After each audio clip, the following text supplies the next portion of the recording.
Hello, and welcome to my first episode of my podcast. I don't really know what to give this a title yet, but I don't even know if that was English. We're here with Alexis B. She is a student at my school, and she's That's it? So you're going to introduce me as student? one of my closest friends. Thank you. We're going to Target after this. You really want to go to Target? Yeah, and we're going to use his card. He doesn't know that. And by the title, you can probably guess what we're going to be talking about today, and that is both of us being first generation people growing up in America. Now, my first question is mostly about your childhood. Where were you born? Oh my God, I'm nervous. It's fine. I have a lot of questions down here. I was born in Tucson, Arizona at St. Joseph's Hospital. Okay, cool. Tucson, Arizona. That's where U of A is, right? Yes, U of A and then ASU, but we like the U of A better. You like U of A better. Is there a particular reason why? Yeah, I mean, it's just great to be a Wildcat. No, that's good. That's good. I had dreams of going there, and then I got accepted, and it just didn't work out because I just love Texas so much, and I can't tell you why. Okay, you don't have to mention it. Mm-hmm.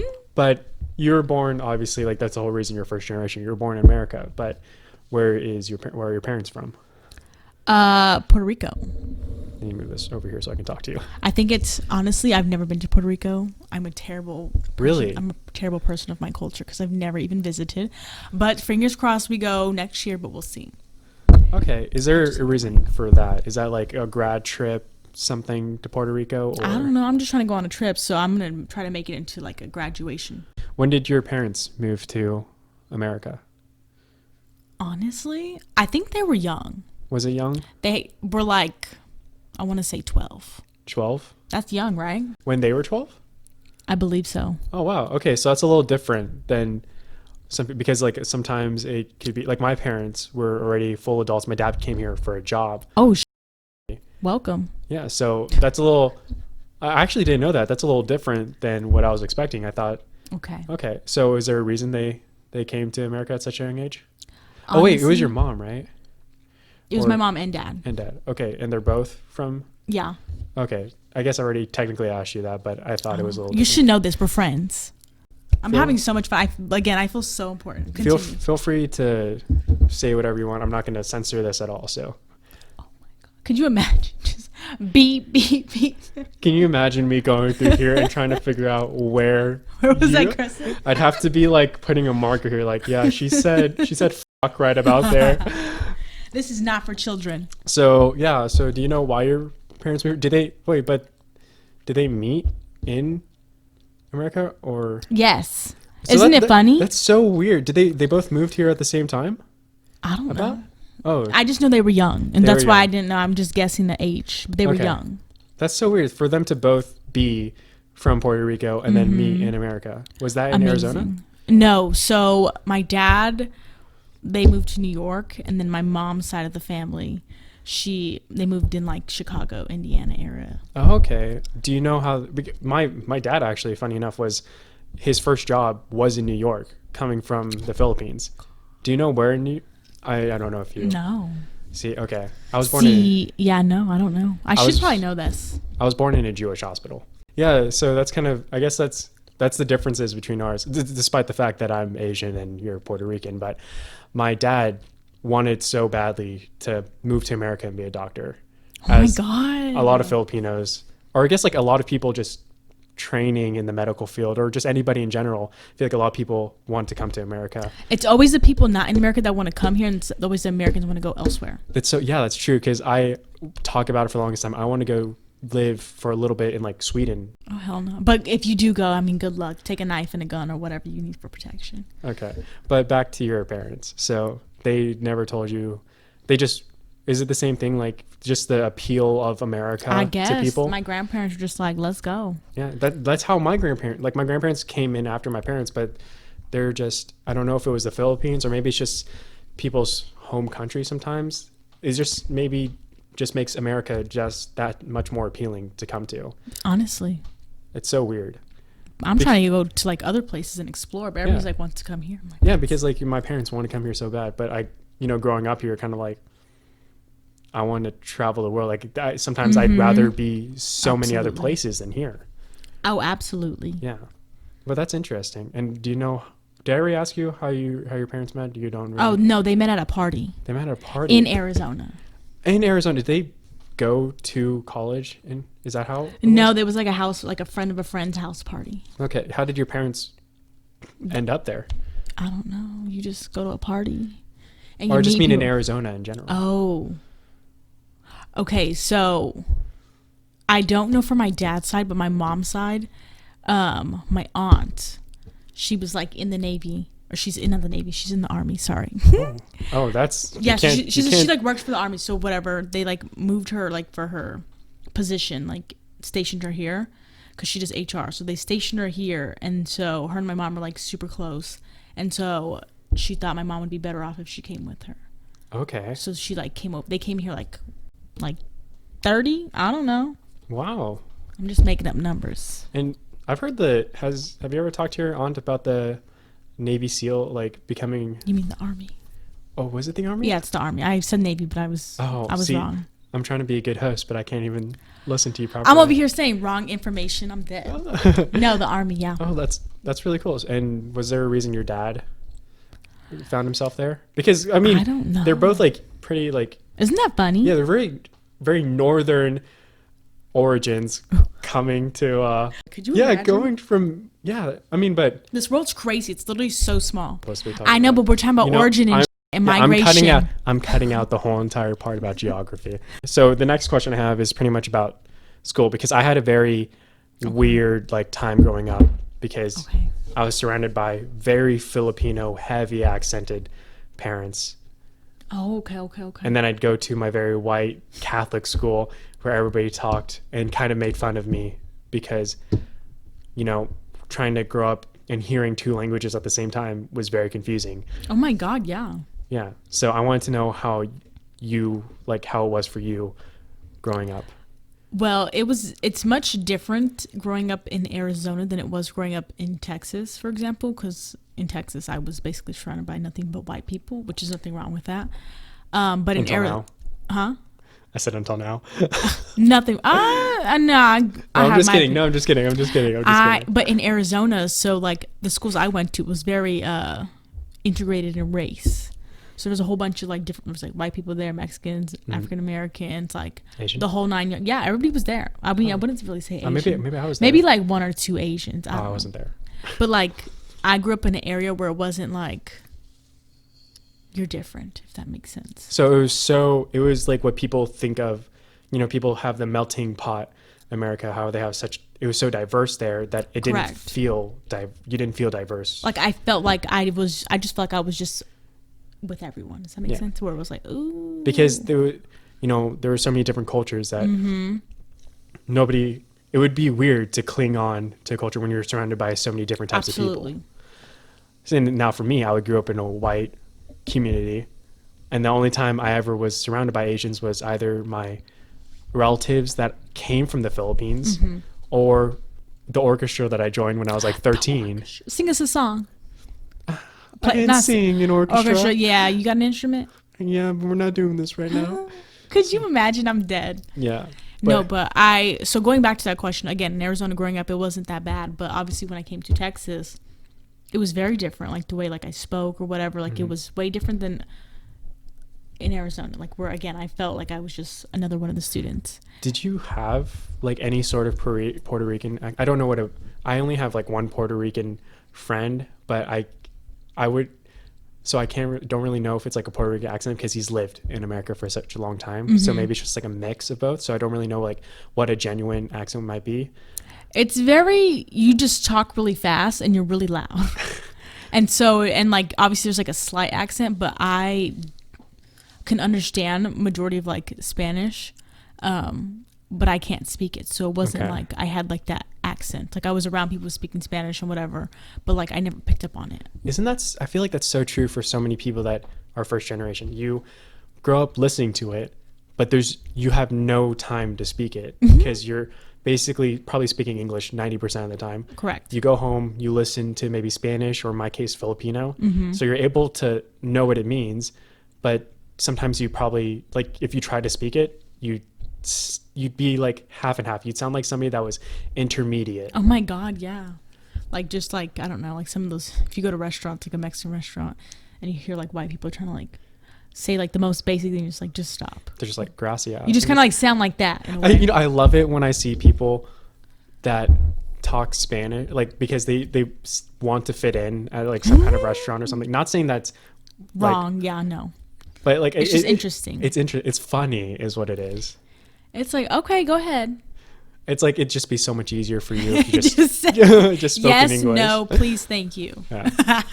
But did you have any? My original question was, did you have any kind of accent? Because I had a very slight Filipino accent, which made it hard because of the way Filipinos speak to say some English words, and so I got made fun of sometimes for not being able to say certain words correctly. Oh my God, let's go fight those people. No, I never had any trouble because I didn't have like the language accent. I just had like the loudness, the craziness, but I didn't have like the accent to where like I'd have to like adjust like how I spoke. Okay. But obviously when I came to Texas, I had to just like kind of like take it down a notch, watch what I say and whatnot, because my environments were two completely different environments. Yeah. So I guess it was a different culture shock for you coming to Texas. Like were you ever bullied for that kind of thing? I wasn't necessarily bullied, but you can just tell like you wouldn't have friends. Because people are so used to being with what's familiar. Correct. So hanging out with you would be like going out their comfort zone. Exactly. And it was vice versa, because like, again, I was just like thrown into a school basically like 90% white people. Mm-hmm. And so it was like an adjustment. And so like my hair, like nobody really has my hair. And so I'm just like, oh my God, like I need to straighten it. I need to make it like look how everybody else's hair looked, or like dress how they dressed, like spoke how they did. So it was kind of like, it was really hard, like I guess the first 2 years, like my freshman and sophomore year. And then obviously like I went to school with a lot of white people, so I started having like friends, and then like you kind of like just get into their norm and just do what they do. Yeah, that makes sense. When I was growing up, because I was pretty much thrown into the private Catholic white community that just happens to be like a lot of white people. I'm not saying that's only white people. We love white people. Yes, we love the people I live with. It's just that, it's hard because I grew up only knowing that. Mm-hmm. So imagine this. When I was put into a situation with only Asian people with my orchestra, I felt so out of place.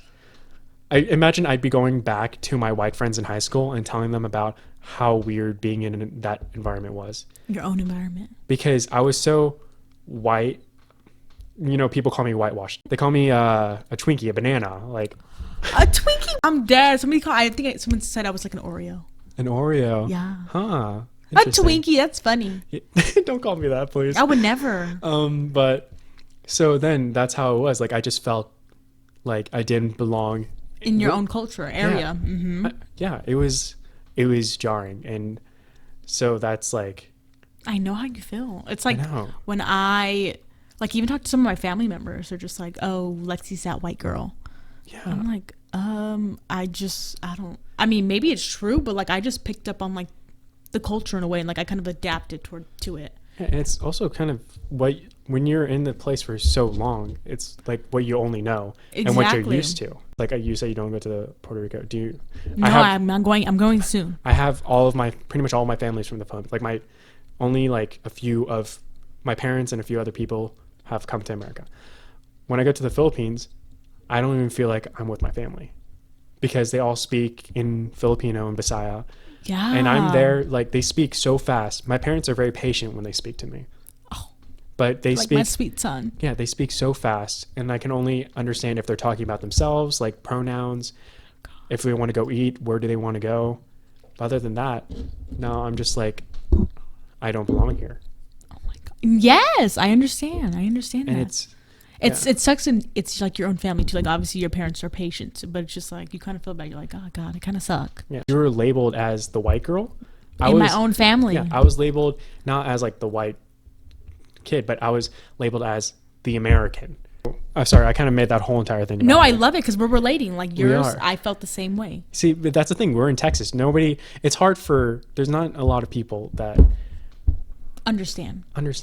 especially in the area that we live in, like Georgetown area. And like I'm fine with Georgetown. I love it. I've lived here since I started high school. Obviously, I go to college here. Like whatever. I don't want to be here forever, but like I like it. I like the people. Everybody's nice, and I don't mind it. Everybody treats me with respect for the most part, and like I have no problems. It's just nice to have somebody to relate to. Absolutely. Because then you get like a sense of familiarity. Mm-hmm. Now, my next question. Well, we kind of went over this. I guess I can't ask this one because you've never been to Puerto Rico. Not yet. So your parents, mine for the most part are very close to losing their accent. When I was young, they had such a thick accent, but we don't go to the Philippines enough to where, they're constantly talking in their natural accent. So nowadays I can hear their accent, but I have to listen for it. Now, oh yeah. Do your parents, is there like kind of a similar thing where honestly, I don't know, because again, I'm not around people who just speak Spanish like that.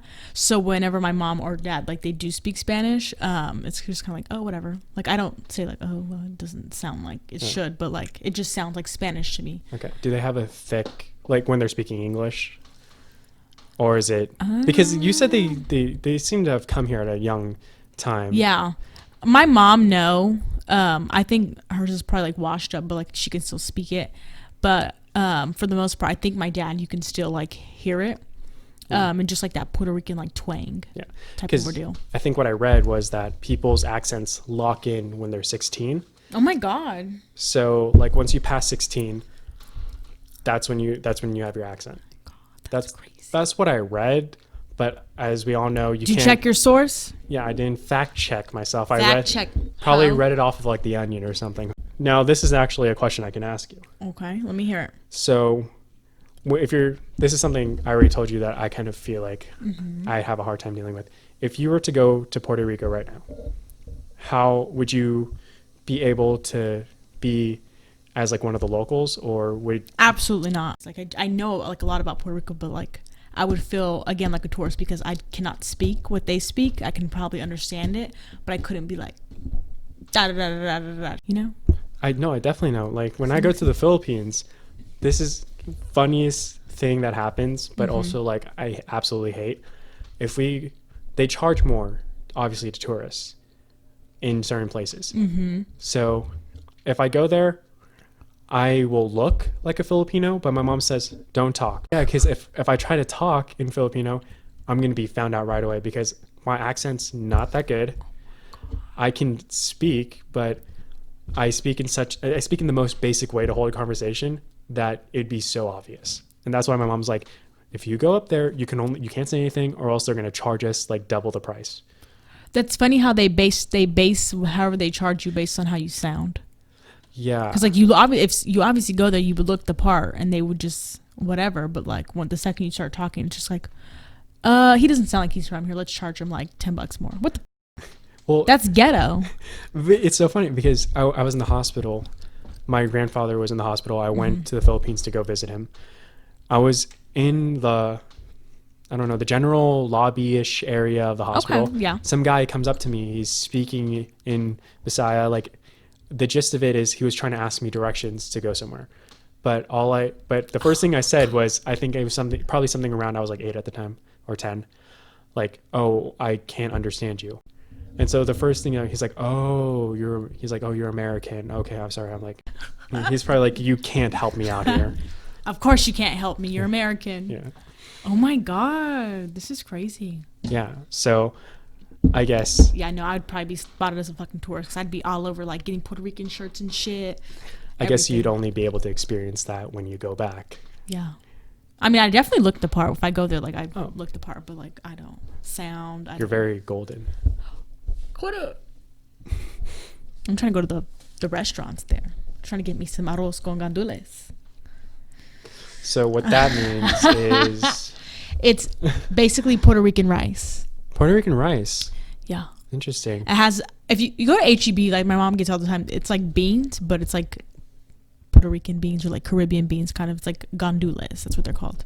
Oh, okay. They're like little, like brown. They're really good. I feel like people always make rice an Asian or like, a Hispanic thing, like very part of the Yes. culture. But it's very specific to the area how they eat their rice, I feel like. Yeah, because you can try to make it here, but like I don't think you'll hit it dead on the nail. I'm very terrified that if any of my parents, like God forbid, pass away, like I'm not gonna be able to cook. Like I know how to cook, but like not to like that extent. Okay, because we're talking about this, I actually have a lot more questions that I thought of. Hit me. Yeah, so culture-wise, like what, obviously different cultures, America and Puerto Rico. Mm-hmm. What are like the biggest differences that you would say? Besides, obviously, they speak Spanish. Well, just like obviously like physical features, the way they I guess carry yourself in a way, like what we eat is very different, obviously.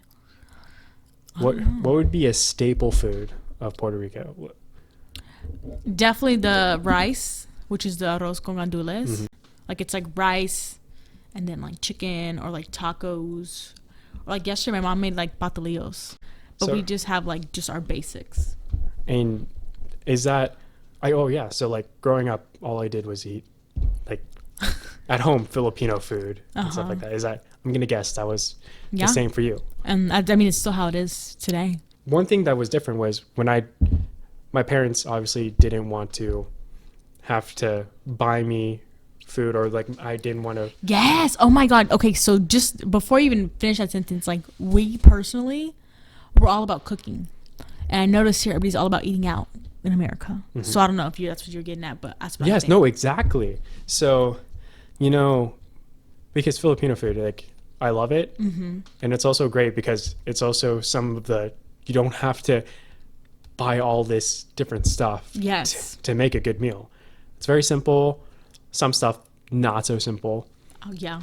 But when I show up to school with my rice, Oh my God. and meat, yes. Oh my God. Shut.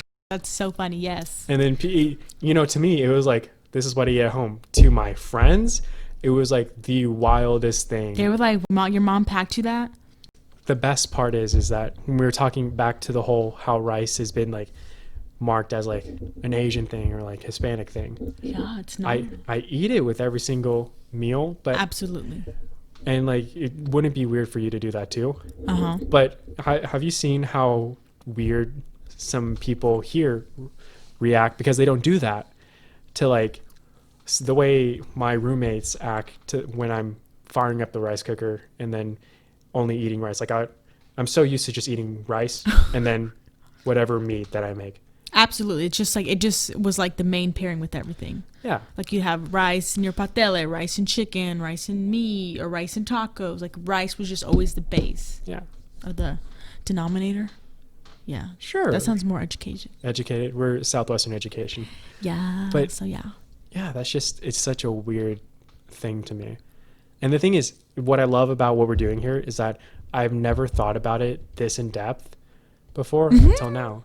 You're welcome. No, thank you. Because $50. Because in my Asian, like in the Asian community I had my orchestra, people were so used to being with themselves. Like maybe they had some white friends, but that's not who they could default to.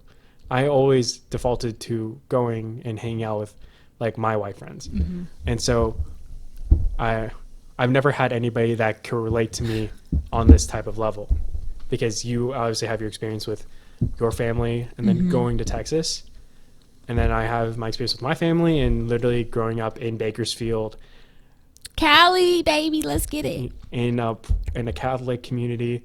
So it's really cool to be able to kind of have somebody that doesn't like, people ask me about it because they don't understand. Mm-hmm. It's nice to talk about it with somebody who does understand. Absolutely.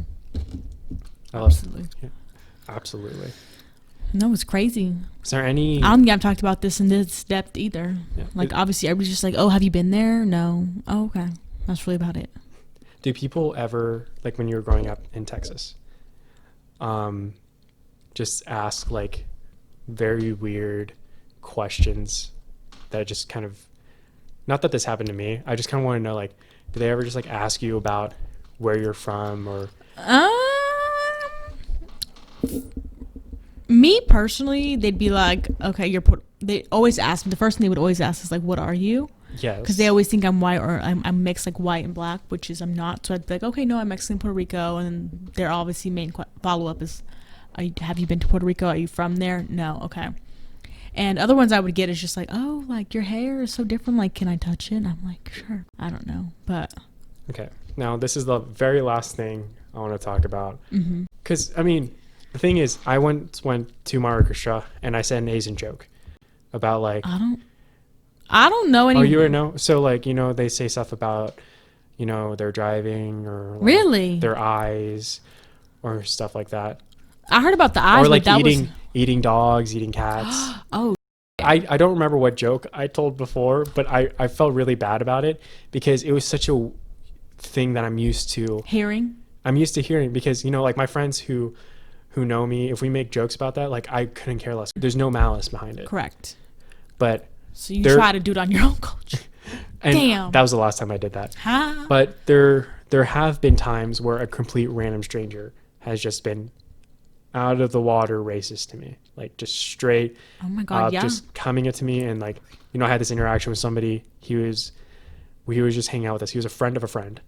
He just comes up to me and he's like pointing out that I'm Chinese and making like these kind of oh my God, like these weird things that, you know, how people like, or, you know, he just made comments about the way I looked. I don't understand people like that. Mm-hmm. So I wanted to know if you ever had any experiences like that. I mean, I think a few. The main one I would always get is just like about like swimming. Like, oh, like you can't swim. Really? Is that like, oh, are you being racist? Like, and of course I have obviously grown up like maturely like in like Texas, so a lot of white people, so I'm not one to just be like, are you being racist, and like obviously like accuse someone, but like it's just kind of like, why would you ask me? But like, people ask, is that a thing? Is that a stereotype? Well, it's because of, again, like I tell people for the most part, everybody knows like I'm Mexican, I'm Puerto Rican, right? And so you're about to say Mexican. Yeah. So for the most part, I'm Puerto Rican, but like still like they'll be like, oh, like can you swim, or you can't swim, and it's like, are you being racist? Because I know apparently there's a stereotype that like African Americans can't swim, so it's like what the I don't know where that comes from. I guess it's because of my hair. So if you don't know my ethnicity, then you obviously like assume like she's mixed, which is fine. But like I always get that main question like, oh, like you can't swim or can you swim? Damn. And that's when I'm gonna take my shoe off and beat their ass. But you know I have to be proper, so I'm like, okay. I guess like growing up, like if I'm Asian, I didn't realize I was Asian until probably around like, I don't know, like second or third grade, because for the most part I was just like, you know, I'm just living my life. And then I was in such a white place and there were like some jokes going on there that at one point I said, I thought to myself, I wish I was born white. Absolutely, yes. Yeah.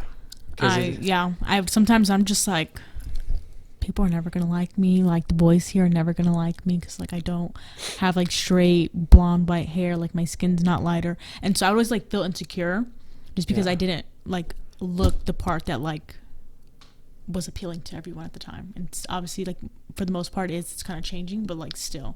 You know, I knew that the girls that I was into like growing up or like I had a crush on or something, they were, you know, they're Anderson, the white boys. The white boys, and I was like, there will never be a time for me to ever be the person that they would ever, you know, go out with. And I was like, even in high school too, because I went to a whole high school. So I had to default to this Asian school that all of my orchestra friends went to. And it was pretty funny. It did end well. But yeah, did the joke. But no, I totally understand that. Obviously, times are changing now. There's a lot of people, interracial couples together now. So that's a big plus. Are you saying something? No. Well, I'm just saying because you were just like, white girls, whatever. But they didn't want to go for me because I wasn't white. And I felt the same way in high school. Like sometimes I used to feel that way, but like I don't feel that way anymore because I'm just like, whatever. But I don't know. Sometimes I think it's a mind game. It is. I think so. Because if I was just able to rocked it and own my confidence, I probably would have been good. But I don't know if it was a mind game or like it was actually like how I felt. I think it was a little bit of both. Yeah. I don't know. Who knows? But, that was great. Thank you for this. This actually went a lot longer than I thought it would, and I love that. I'll probably have this up by tonight, hopefully. Yeah. And, huh? To the camera, I was like, call me. Your Instagram's already in my description. Oh, okay, cool. So if any, it's Alexis Barrientos. And thank you for doing this. This is amazing. I love this. I feel so important again. Yeah. So upcoming next on the podcast, hopefully coming out Friday, we'll be having Austin Smith. You know who Austin is. We're going to be having a discussion about how he's transferring to U of A. And yes, his whole entire collegiate career, his baseball career so far. Hopefully you can look forward to that. And we'll be going to Target. So thank you, and we'll see you all next time.